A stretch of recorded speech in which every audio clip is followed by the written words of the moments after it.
formasi 4-3-3 perkiraan starting 11 timnas Indonesia 17 versus Palestina. Indonesia U17 akan melanjutkan perjuangannya pada babak kualifikasi Piala Asia U17 2023. Timnas Indonesia U17 punya modal bagus dalam menyambut pertandingan setelah meraih kemenangan beruntun dalam 2 laga. Sementara Palestina justru menelan kekalahan. Penyerang timnas Indonesia U17 juga tengah on fire setelah mencetak 6 gol dalam 2 pertandingan. Dia mencetak hat-trick ke gawang Guam dan brace melawan Uni Emirat Arab. Bima Sakti diprediksi tidak akan melakukan banyak perubahan terutama di lini serang.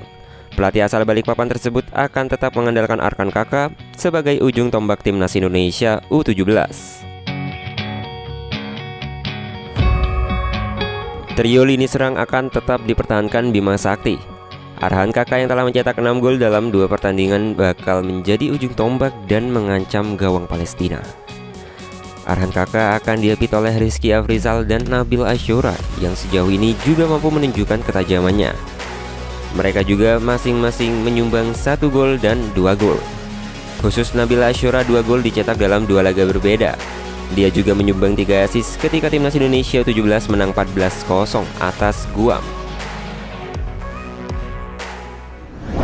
Cerita pilu Marcelino Ferdinand soal malam kelam tragedi Kanjuruhan. Tragedi Kanjuruhan tak bisa lepas dari ingatan Marcelino Ferdinand. Bintang muda Persebaya Surabaya itu menjadi saksi langsung dari kejadian pilu tersebut. Marcelino menceritakan, setelah laga Arema FC versus Persebaya, tim bajul hijau sempat melihat kerusuhan sebelum meninggalkan stadion menggunakan mobil Barakuda milik kepolisian. Secara singkat, habis pertandingan selesai, peluit akhir langsung masuk ke locker room. Kita lari, kita langsung cepat-cepat ganti baju, ganti pakaian, setelah itu kita langsung lari ke Barakuda, ujar Marcelino Ferdinand pada Rabu 5 Oktober malam.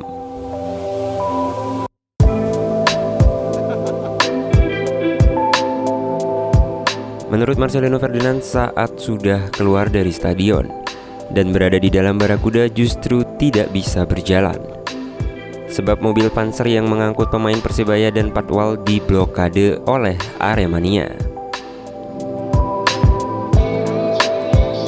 Jadi kita menunggu di sana sekitar 2 jam semuanya, baru kita bisa keluar dari stadion tersebut, ucap Marcelino. Pemain yang berposisi sebagai gelandang itu mengaku sempat melihat kerusuhan yang terjadi. Marcelino Ferdinand melihat sendiri kerusuhan di luar stadion karena Barakuda yang ditumpanginya berada di depan. Meski begitu, Marcelino tak merasa trauma atas kejadian itu. Bahkan malam ini dia juga mengikuti doa bersama yang digelar Pemkot Surabaya yang mengundang Persebaya, supporter hingga Forkopimda untuk korban tragedi Kanjuruhan. Kalau melihat kejadian pasti lihat, karena Barakuda yang saya gunakan ada di paling depan. Jadi saya lihat semuanya yang bakar-bakar, patwal yang diinjak-injak dan lain-lain, ujar Marcelino Ferdinand.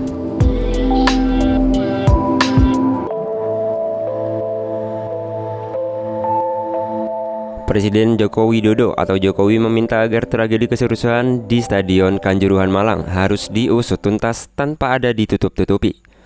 Dia menegaskan pihak yang terbukti bersalah dalam tragedi ini harus diberi sanksi dan dipidanakan.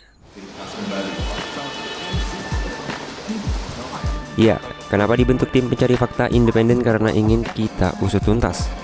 Tidak ada yang ditutup-tutupi, yang salah juga diberikan sanksi.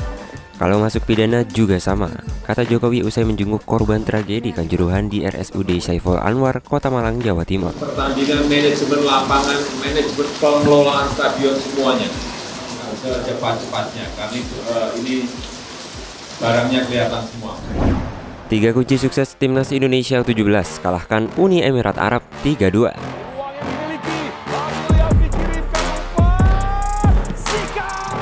Timnas Indonesia U17 sukses membungkam Uni Emirat Arab.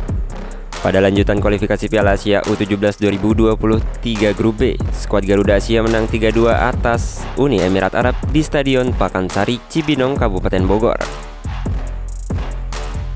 Timnas Indonesia U17 berhasil mencetak gol lebih dahulu lewat Muhammad Nabil Ashura pada menit ke-18. 12 menit berselang, skuad Garuda Asia menambahkan keunggulan lewat Arhan Kaka. Namun, sebelum turun minum, UEA sempat bangkit dan berhasil menyamakan kedudukan melalui Walid Malawah dan Gaid Abdullah. Pelatih Bima Sakti lantas memasukkan Jenan Palevi pada babak kedua. Keputusan tersebut terbukti jitu setelah sang pemain berhasil turut berkontribusi atas gol kedua Arhan Kaka.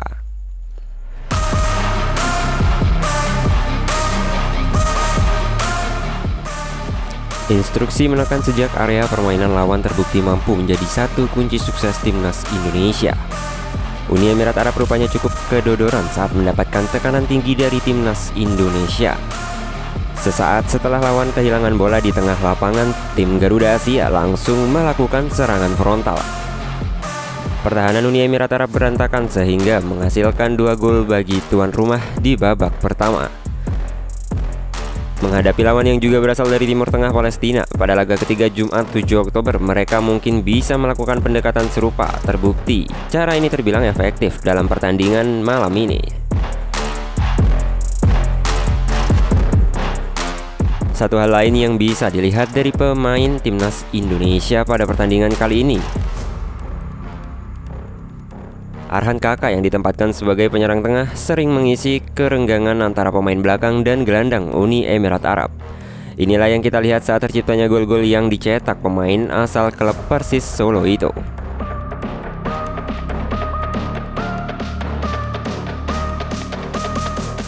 Timnas Indonesia U17 jadinya memiliki skill individual yang cukup baik. Namun sayangnya mereka kerap keder saat menghadapi lawan-lawan yang lebih tangguh.